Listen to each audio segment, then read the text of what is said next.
Quando eu pego, por exemplo, uma doença complexa... Quando eu pego, por exemplo, uma doença complexa como a hipertensão, infarto do miocárdio, diabetes tipo 2, transtorno afetivo bipolar e esquizofrenia, né? São todas doenças que têm uma origem complexa. São vários fatores que determinam. Se eu pego, por exemplo, um indivíduo que está com risco de ter infarto do miocárdio, ele vai no cardiologista. O que o cardiologista faz com ele? Intervém ou não? Ele não teve infarto ainda, mas ele tem vários fatores de riscos que você consegue mapear, tanto biológico, dependendo, quanto ambiental, né? Eu já vou intervir ou não? Então eu vou começar a destrinchar esses fatores para não ficar genérico. Se ele chega e fala assim para você, o cardiologista, ele chega no cardiologista e fala assim: eu sou sedentário. Se eu sou sedentário, isso determina infarto do miocárdio ou não? É um fator, mas não determina. Então, lembra aquela história que eu falei do risco relativo, né? Mas eu tenho mais chance de ter, mas não significa que eu vou ter. Sou sedentário e tabagista, dois fatores que se somam. Eu vou ter necessariamente? Não. Senão todo mundo que era sedentário e tabagista teria, mas não. Sedentário, tabagista. Tenho diabetes. Sedentário, diabético e tabagista. Aumenta a chance? Aumenta. Sobrepeso ou obesidade. Com tudo isso. Tive pai e tive avô que morreram de infarto do miocárdio, ou que infartaram. Esse cara com esse histórico ainda não infartou. O que o cardiologista vai fazer? Ah, não, quando você tiver um infarto, volta.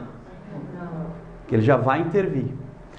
Esse raciocínio, então, é que passou a ser aplicado nos transtornos psiquiátricos, a partir do raciocínio do neurodesenvolvimento, a partir de uma noção que vai um pouco além da fenomenologia de agrupamento de sintoma da CID-10 do DSM.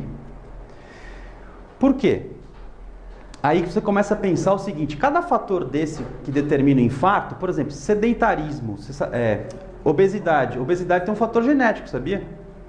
Eu consigo estudar a obesidade por biologia. Lógico, você também tem elementos ambientais, maus hábitos, má educação, impulsividade, mas você também tem uma questão biológica. Então eu consigo pegar a obesidade e estudar biologicamente ela, né? Então cada marcador desse eu consigo hoje também fazer um estudo biológico, psicológico, comportamental. Então são marcadores biopsicológicos.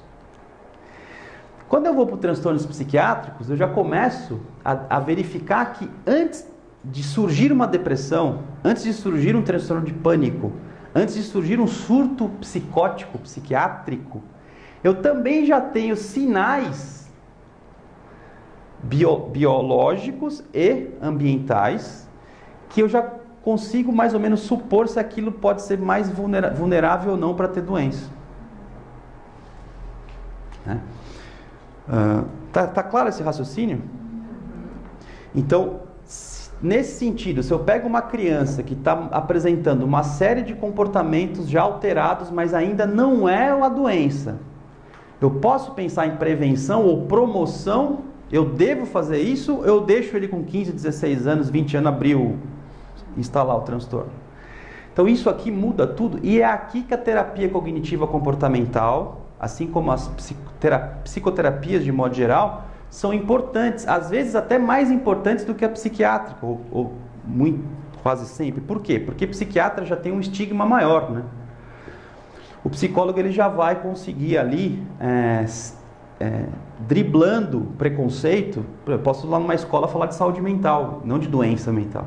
Eu posso fazer grupos, posso fazer uma série de intervenções. Aí a importância do psicólogo escolar. O psicólogo escolar tinha que ter essa visão, que em alguns países de primeiro mundo já tem essa visão. No Brasil, em alguns lugares, eu já tive o desprazer de chegar com esse discurso e ser muito maltratado, porque eu era visto como uma pessoa reducionista, materialista e que está promovendo a medicalização e a estigmatização e por aí vai, porque a gente tem que falar de outras coisas. Não que não tenha que falar de outras coisas também, mas vocês estão entendendo, né? Então, o raciocínio hoje é fatores genéticos e fatores ambientais, e mescla, né, a intersecção entre tudo isso vai determinar vulnerabilidade. Esse raciocínio de vulnerabilidade também é mais interessante, porque quando eu passo a pensar em traços de vulnerabilidade, esses traços, eles são gerais para a saúde mental como um todo. Tem alguém aqui que já estudou neuropsicologia? Você? Por exemplo, funções executivas. Sabia que praticamente, ou talvez todos os transtornos psiquiátricos têm alteração de função executiva? Para que as funções executivas servem?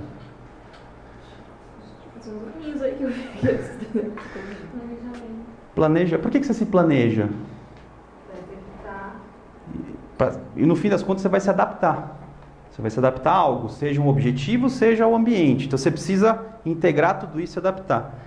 Parece que funções executivas, memória de trabalho, essa capacidade top-down, né, de cima para baixo, é um elemento que você consegue relacionar à biologia, à circuitaria cerebral, e é um elemento que é comum para todos os transtornos psiquiátricos. Porque pensa comigo, se eu tenho uma função cognitiva que se tiver alterada eu não me adapto, eu estou em risco para ficar deprimido, eu estou em risco para ficar ansioso, eu estou em risco para ter uma série de estresse. E estresse vai desencadear os meus problemas. Vocês percebem? Então aí você começa um raciocínio menos de agrupamento. Isso é esquizofrenia, isso é transtorno bipolar, isso é... Não, quais comportamentos você tem que ter para ter proteção e quais você tem que não ter, porque se você tiver, você está vulnerável. E aí você começa num raciocínio bem simplório de um sistema diagnóstico novo chamado RDoC. R-DOC. C-O-C. D-O-C, desculpa. Depois vocês pesquisem lá. É um critério que começou a ser estudado e vai para o futuro, que aí ele começa a determinar o que você pensa de saúde, de comportamento mental independente dos transtornos. Diferente do DSM, que vai sempre agrupar fenomenologicamente uma coisa e não outra. E um dos princípios do DSM e da CID-10 é você achar aquilo que é puro. O que é depressão pura? Né? Embora exista comorbidades, a comorbidade é outra entidade clínica. Então é comórbida, mas são duas coisas diferentes. O RDoC tá nem aí. É traço de comportamento. O que, com todo o respeito, a psicologia sempre... O psicodiagnóstico, a gente não fica pensando em diagnóstico clínico, a gente fica pensando como o cara funciona. Então, de certo modo, a psicologia, puxando a sardinha para a nossa brasa, a gente sempre pensou assim. Só que mal pensado, porque o que embasa a nosso psicodiagnóstico, às vezes são teorias que hoje em dia a gente sabe que não tem contato nenhum com a realidade.